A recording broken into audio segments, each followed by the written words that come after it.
What inspires me about painting is the process as much as the finished work. What also inspires me is design. Arrangement, design, composition. It's so deep and so profound, and everybody has their own twist on it, that I seek those things out when I'm painting. And when I'm out looking out in the field, I want something to attract me or jump out at me. And it could be a simple motif. It could be a set of harmonizing colors. It could be edges, color, even vastness or minuteness when you do an intimate scene. So, inspiration can come in many ways for me. It's not necessarily one thing or another. Like, I love painting the figure. I love painting still lifes. I love painting landscape. Kind of do anything that speaks to me that I can then share and speak to somebody else. Painting's a spiritual thing for me. I find that it's my way to give back to God, to share in His great creation and show others that they may not see the simple things that's out there, that I try to recreate what He's created. A big thing for me in the process of painting is and learning to paint and trying to accomplish something is, the more I learn as a painter, the more I learn about how the optics of the eye work.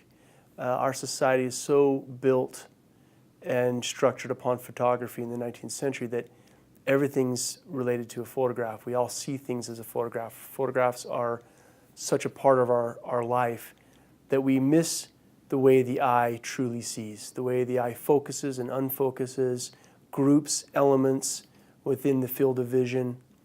And so when I'm painting, I'm constantly aware of trying to understand how our brains are optically seeing, how our eyes are optically seeing the field of vision and not our brain. I've mentioned that the symbols in our lives are so powerful. Like, we say the word tree, we automatically think of a green tree, or the sky is blue, the grass is green.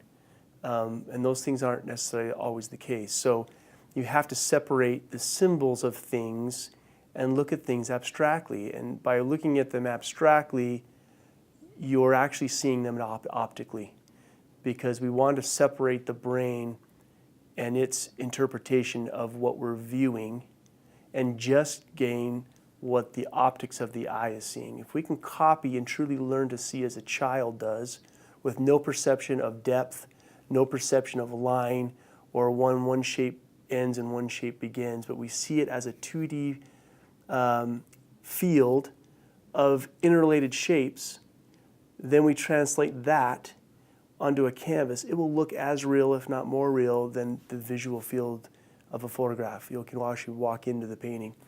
So that's something I really try to teach and convey in my workshops and in my own work when I'm painting, is always trying to figure out how it is that the eye sees and not what my brain thinks I should see. I look at great painters. One in particular is Anders Zorn. He's probably one of my favorite painters.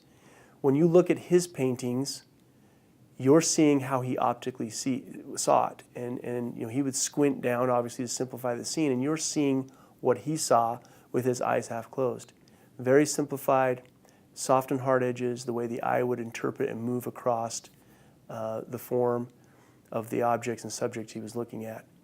So that's kind of a big part of my work, is to try to interpret and get a sense of how the optics are working when someone views an image. The other thing is I'm a very naturalist painter. I love the color as it is.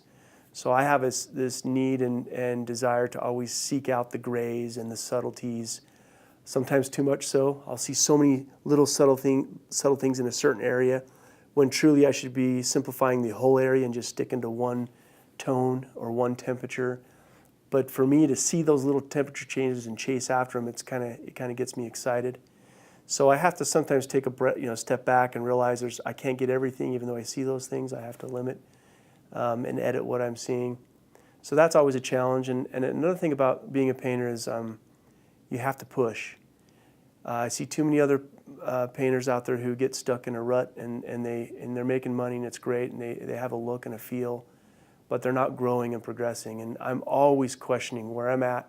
How can I be better? How can I change it? What can I do different? What if I explore this way? What if I explore that way?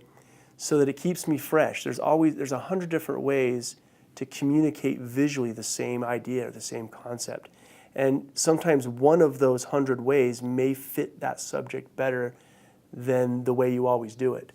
So it's something to consider as a painter, is to push and find other ways to use the tools of visual communication to get across your message.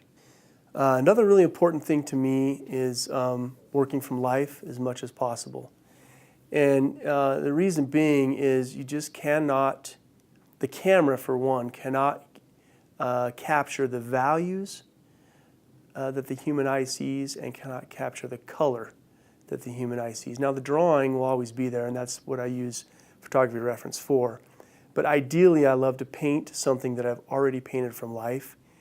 Even if it's something similar, I've been to a similar place and had that experience of what the light was like or what the environment was like, so that I can kind of bring that into the painting as an emotional interpretation of that area, of that scene. When you're outside, you'll find that it's much, much more difficult to paint on site than it is in the studio, because there's so many factors going on. You have your wind, you have your bugs, you have the sun, you have all these things that are moving and changing. But it's even more than that. There's a tangible communication between the artist and the subject when you're in front of it. And it can't be captured through a monitor or a camera or a print. There's just something there that you can't put your finger on, that's intangible, but actually shows up and finds its way into the painting. So for me, that's truly what I seek, is to try to get out, find something that inspires me, get to the root and the emotion of it. And then if I find that the study or that painting needs to be worked out in a larger format to communicate a larger idea, then I'll work up a larger painting from those reference paintings.